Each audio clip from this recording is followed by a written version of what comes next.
आज जिस मूवी को हम एक्सप्लेन करने जा रहे हैं उसका नाम है कोल्ड केस। ये मूवी हॉरर, सस्पेंस, थ्रिलर और मर्डर मिस्ट्री से भरपूर है।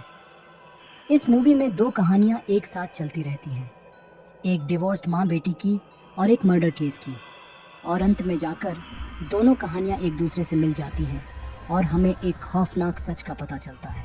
फिल्म के किरदार एक दूसरे से डायरेक्टली और इनडायरेक्टली जुड़े हुए हैं, जो आपको इस मूवी में धीरे धीरे पता चल जाएगा। यह मूवी आपको अमेज़ॉन और प्राइम वीडियो में मिल जाएगी, जिसका लिंक आपको डिस्क्रिप्शन बॉक्स में मिल जाएगा।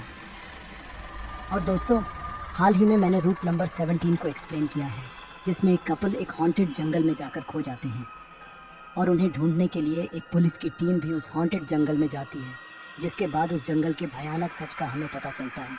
उसका लिंक आपको आई बटन और डिस्क्रिप्शन बॉक्स में मिल जाएगा।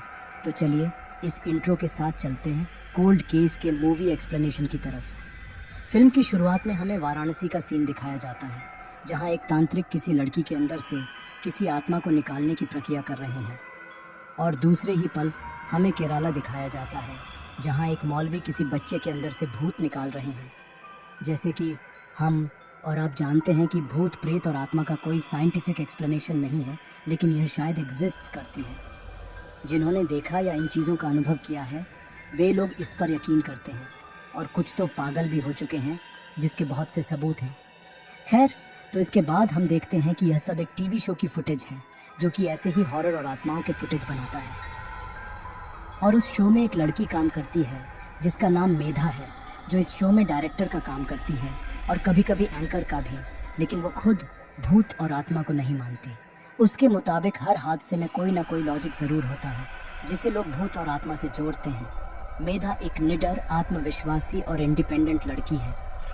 कुछ निजी कारणों से उसने अपने पति से डिवोर्स फाइल किया हुआ है, जिस कारण वो अपनी छोटी सी बेटी चीनू और अपनी मेड के साथ अलग रहने लगी थी। लेकिन आज वो एक किराए का घर देखने जाने वाली थी। तो मेधा उस दिन का अपना काम खत्म करके ऑफिस से जा रही होती है कि तभी उस कंपनी के मालिक की बेटी रोशनी मिल जाती है। रोशनी एक पापा के परी टाइप की लड़की थी। उसके पापा की कंपनी होने के कारण वो हर किसी के काम में दखल देती थी, चाहे उसे वो काम आता हो या ना हो। खैर, तो मेधा जब जा रही होती है तो रोशनी टोंड मारते हुए कहती है कि उसके शो की टीआरपी गिरने लगी है और वो अपने काम पर ज़्यादा ध्यान दे।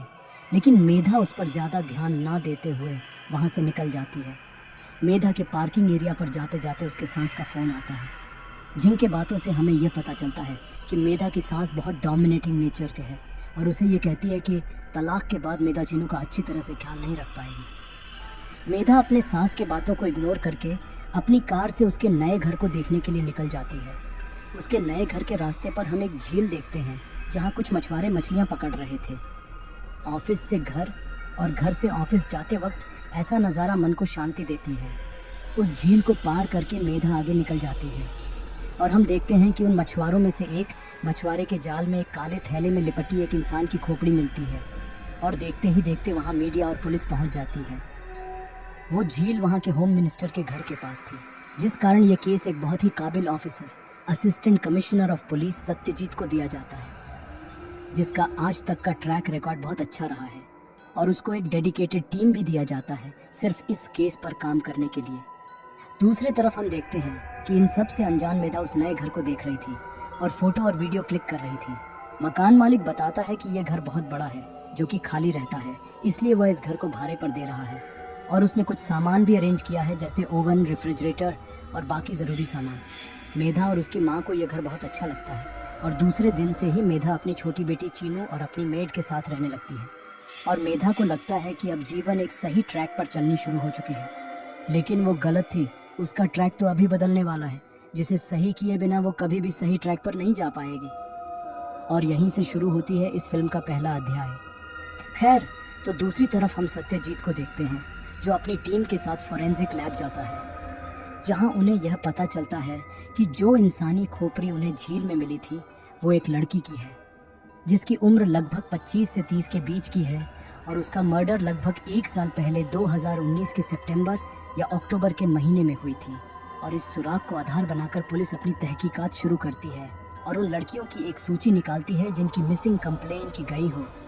सत्यजीत के मुताबिक कातिल इतना चालाक है कि उसने उस लड़की के शरीर को छोटे छोटे टुकड़ों में काटकर अलग अलग जगहों पर फेंक दिया ताकि पुलिस को सारे शरीर के अंग कभी एक साथ न मिले और इस केस को सॉल्व करना और भी मुश्किल हो जाए। दूसरी तरफ हम देखते हैं कि मेधा लतिका नाम की एक वकील के पास जाती है जो उसका डिवोर्स केस देख रही होती है।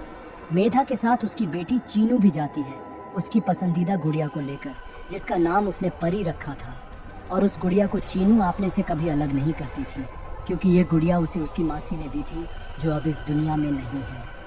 लतिका और मेधा के बातों से हमें यह पता चलता है कि मेधा की बहन साइकोलॉजी की पढ़ाई कर रही थी और अचानक एक दिन वो अपने कॉलेज से घर आकर बिना किसी को कुछ बताए अपने कमरे में जाके फांसी लगा ली थी, जिसका कारण किसी को पता नहीं चला कि उसने इतना बड़ा कदम क्यों और किस लिए लिया था। उनके बातों से हमें यह भी पता चलता है कि लतिका बहुत पैसे वाली है और वकालत के अलावा वो विल्ला बनाने का प्रोजेक्ट भी करती है, मतलब दोनों हाथों में पैसा ही पैसा। खैर, तो दूसरे दिन हम देखते हैं कि सत्यजीत अपनी टीम के साथ लापता लड़कियों की लिस्ट को फिल्टर करने लगता है और वह लिस्ट छोटी होते होते 37 लड़कियों तक पहुंच जाती है जिन पर उन्हें फोकस करना था। फिर सत्यजीत ने कहा कि उन लापता लड़कियों का चेहरा उस खोपड़ी से मैच हो तो फाइनल प्रोसीजर के लिए डीएनए टेस्ट को भेज देंगे, लेकिन उन्हें यह पता नहीं था कि कातिल उनसे हमेशा एक कदम आगे था और उस लड़की की पहचान का पता लगा पाना उनके लिए इतना आसान नहीं था। दूसरी तरफ हम देखते हैं कि मेड चीनू को स्कूल के लिए ले जाती है और मेधा किचन का काम करने लगती है। तभी मेधा को सिंक में किसी लड़की के बालों का गुच्छा दिखता है जिसे देख वो हैरान हो जाती है और तभी उसके पीछे से कोई गुजरता है और मेधा चौंक जाती है और देखने के लिए किचन से बाहर आती है और एक कुत्ते को अपने सामने देखकर डर जाती है, लेकिन वो कुत्ता मेधा पर नहीं बल्कि किचन की तरफ देखकर भौंकने लगता है। लेकिन मेधा ये देख नहीं पाती और एक डंडा लेकर उस कुत्ते को वहाँ से भगा देती है और मेड पर यह सोचकर गुस्सा करती है कि वो जाते वक्त दरवाज़ा खुला छोड़ गई, जिस कारण वो कुत्ता घर के अंदर चला आया। फिर मेधा तैयार होकर ऑफिस के लिए निकल जाती है। फिर सीन कट होकर हमें सत्यजीत को दिखाया जाता है जो कि एक पुलिस लैब में एक डॉक्टर से बात कर रहा है।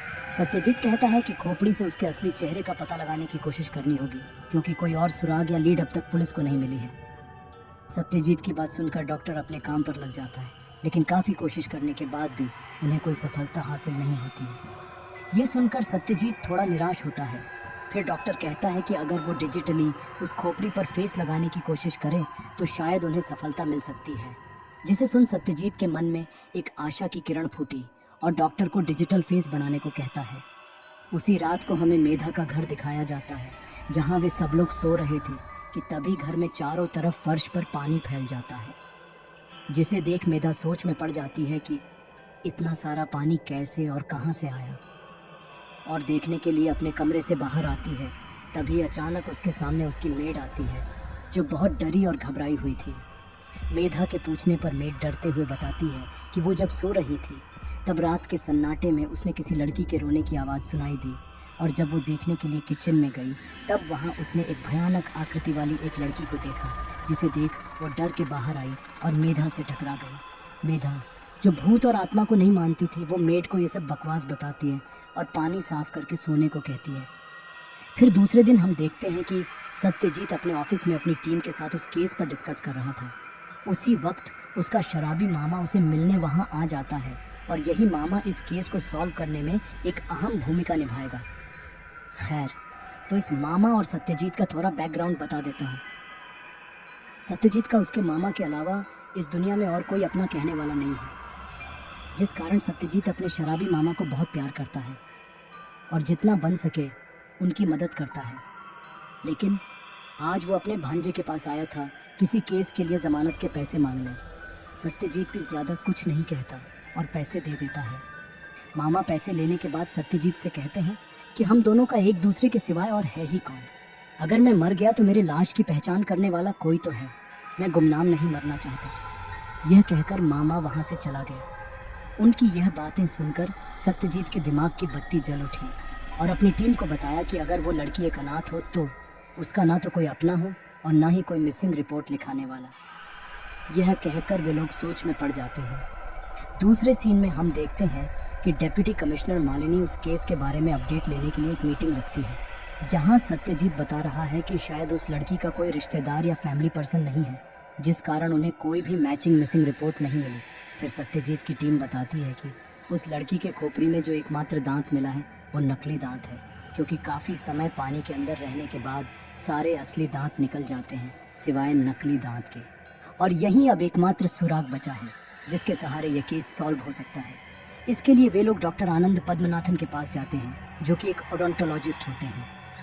ओडोंटोलॉजिस्ट वे लोग होते हैं जो दांतों की संरचना और विकास से रिलेटेड स्टडी करते हैं। अगर कोई फल खाए तो उन दांतों की संरचना और कौन सा असली और कौन सा नकली दांत है इसका भी पता लगा लेते हैं। डॉक्टर आनंद पद्मनाथन सत्यजीत को बताते हैं कि उस खोपड़ी का वो दांत एक नकली दांत है और उस लड़की के मरने से पहले उसने अपना डेंटल ट्रांसप्लांट किया है, क्योंकि उसके दांत का स्क्रू अभी तक है और यही स्क्रू एक सबूत है जिसकी मदद से उस लड़की की पहचान हो पाएगी। सत्यजीत की पूरी टीम हर एक अस्पताल से पूछताछ करके उन लोगों के कॉन्टैक्ट नंबर निकल लिया जिन्होंने 1 साल पहले नकली दांत लगाए थे, और उन सभी को कॉल लगाया गया। पुलिस की लगभग सभी मरीजों से बात हुई, सिर्फ एक को छोड़कर जिसका मोबाइल स्विच ऑफ बता रहा था। ये देखकर सत्यजीत समझ जाता है कि उसे जिस लड़की की तलाश थी वो वही लड़की है। तो सत्यजीत उस मोबाइल नंबर की कॉल डिटेल्स मंगवाने के लिए बोलता है। दूसरी तरफ मेधा अपने ऑफिस के एक कॉलीग से भूत और आत्मा के बारे में पूछ रही थी। मेधा से भूत और आत्मा के बारे में सुनकर वो लड़का चौंक जाता है, क्योंकि ऑफिस में सबको पता है कि मेधा इन सब पर विश्वास नहीं करती है।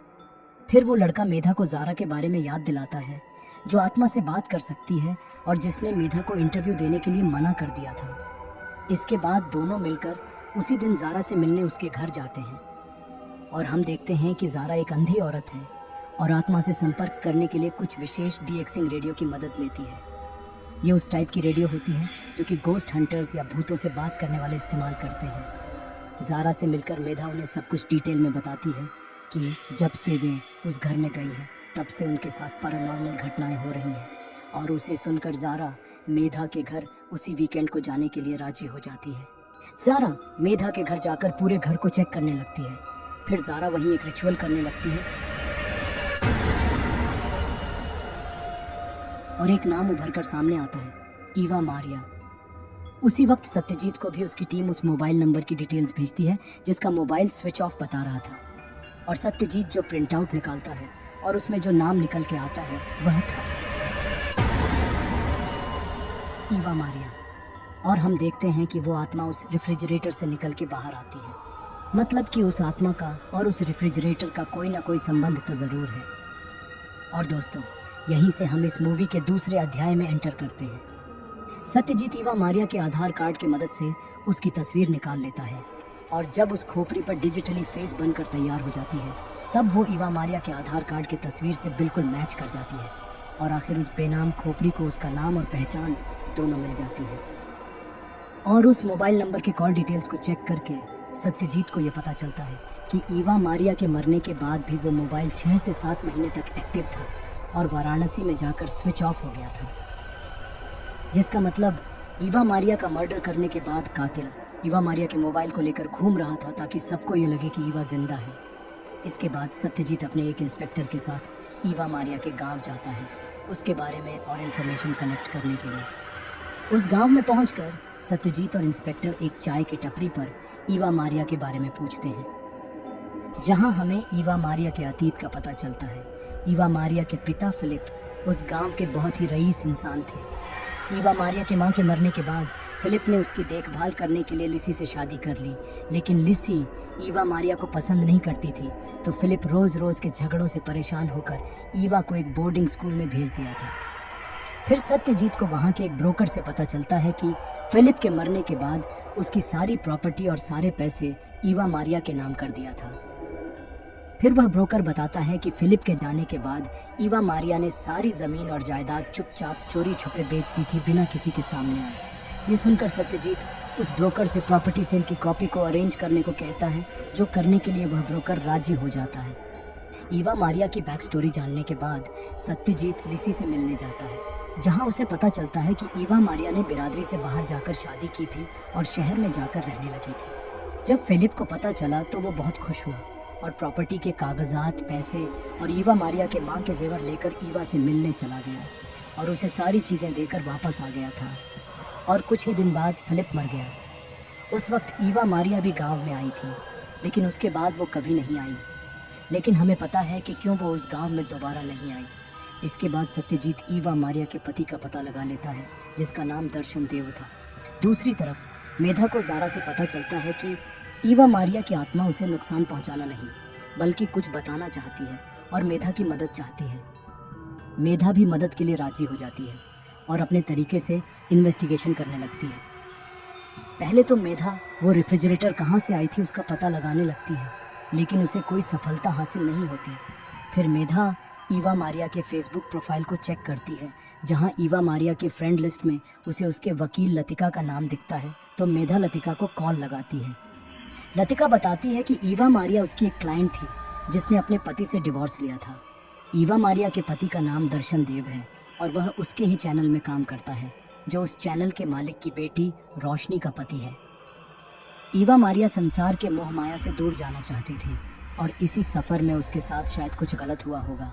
और दोस्तों, यही वो मोड़ है जहाँ एक साथ चल रही दोनों कहानियाँ एक दूसरे से मिलने वाली थी और इस मर्डर और उस आत्मा के कुछ राज पर से पर्दा गिराने वाली थी। सत्यजीत जब दर्शन से मिलता है तो उसे पता चलता है कि दर्शन और ईवा मारिया की शादी के बाद दर्शन अपना एक बिजनेस शुरू करना चाहता था, जिसके लिए उसने ईवा मारिया और उसके पापा से 3 करोड़ लिए थे, लेकिन वो बिजनेस नहीं चला। और जब उन दोनों का डिवोर्स हुआ तो ईवा मारिया ने अपने 3 करोड़ वापस मांगे। तब रोशनी के पिता ने उसकी मदद की और ईवा मारिया पैसे लेकर चली गई। इसके बाद सत्यजीत अपने ऑफिस चला आता है, जहां उसे पता चलता है कि एक हाथ मिला था जिसमें किसी के बाल हैं। जांच करने पर पता चलता है कि वो हाथ ईवा मारिया के हैं और जो बाल उसके हाथ में मिला था वो उसके कातिल का होगा। और सत्यजीत उन बालों को फोरेंसिक में भेजता है, जहां से उसे यह पता चलता है कि यह बाल किसी लड़की के हैं और वह अपने बाल छोटे रखती है।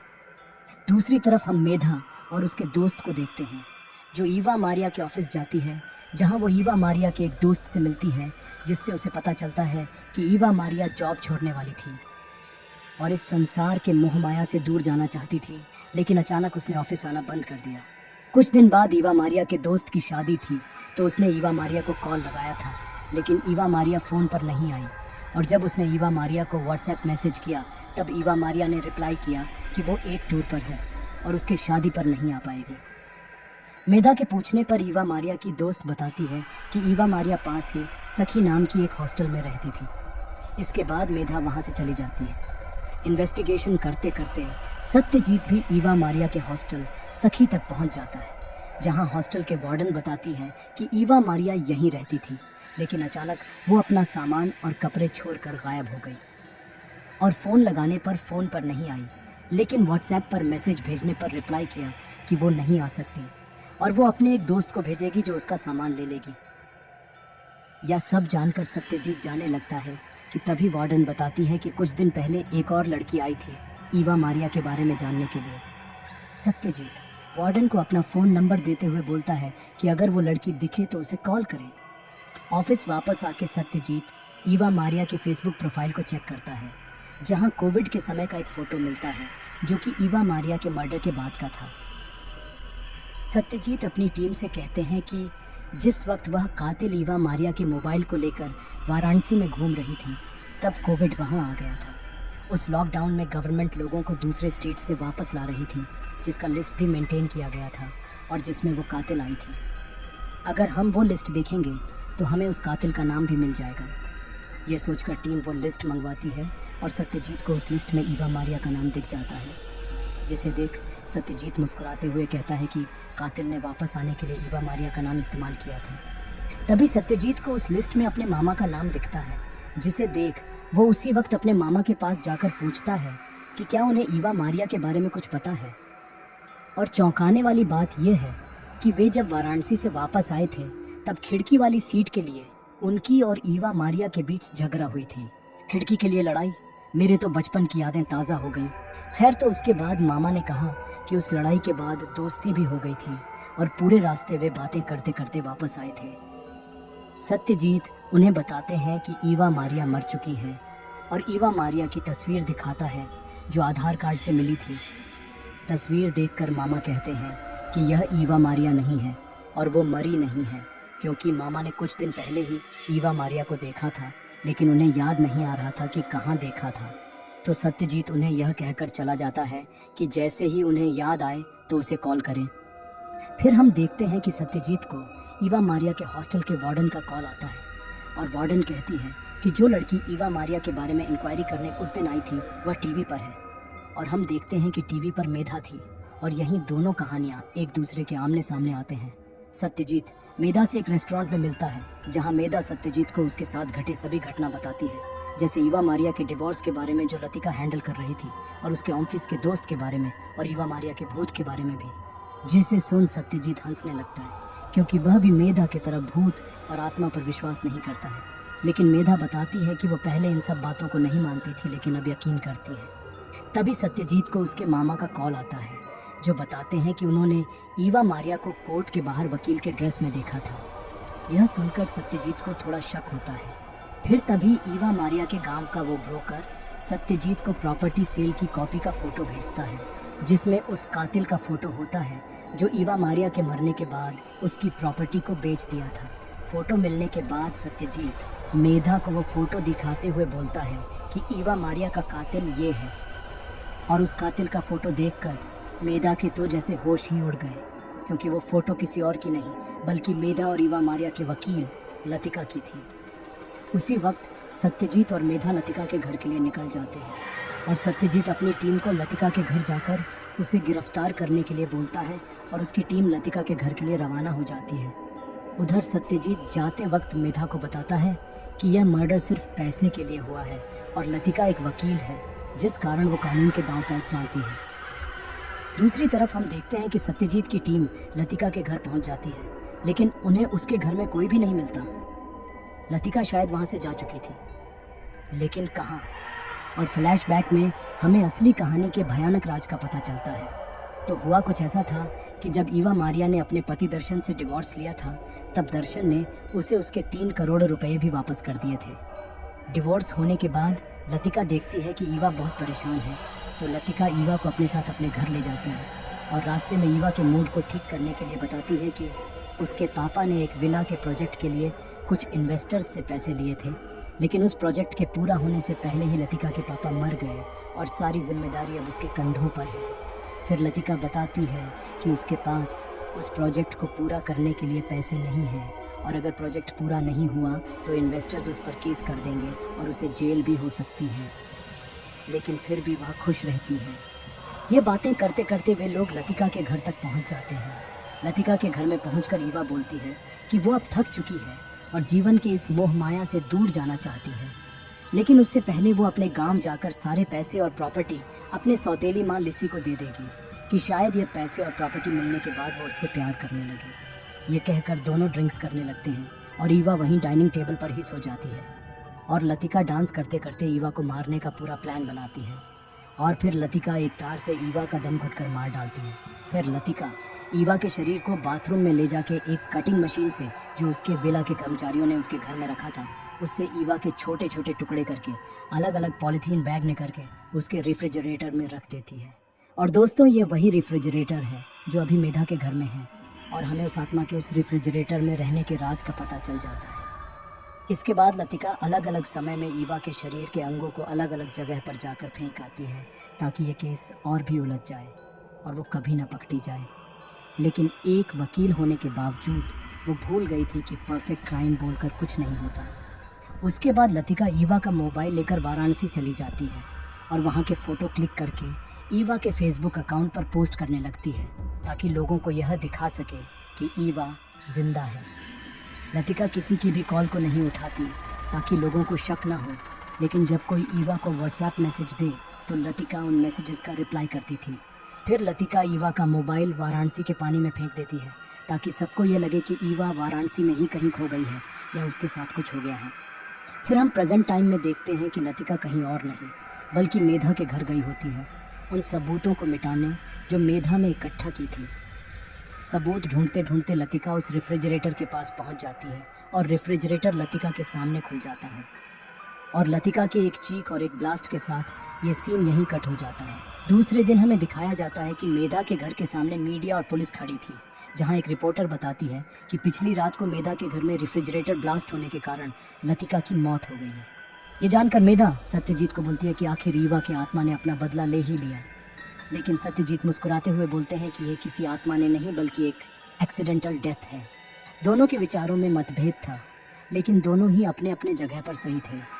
पोस्ट क्रेडिट सीन में हमें दिखाया जाता है कि मेधा की बहन की फ़ोटो क्रैक हो जाती है और उसी पल ज़ारा की आंख खुल जाती है, जिसका यह मतलब हो सकता है कि शायद इस फिल्म का अगला भाग आएगा जिसमें मेधा के बहन ने क्यों और किस लिए आत्महत्या की थी, उस राज पर से पर्दा उठेगा।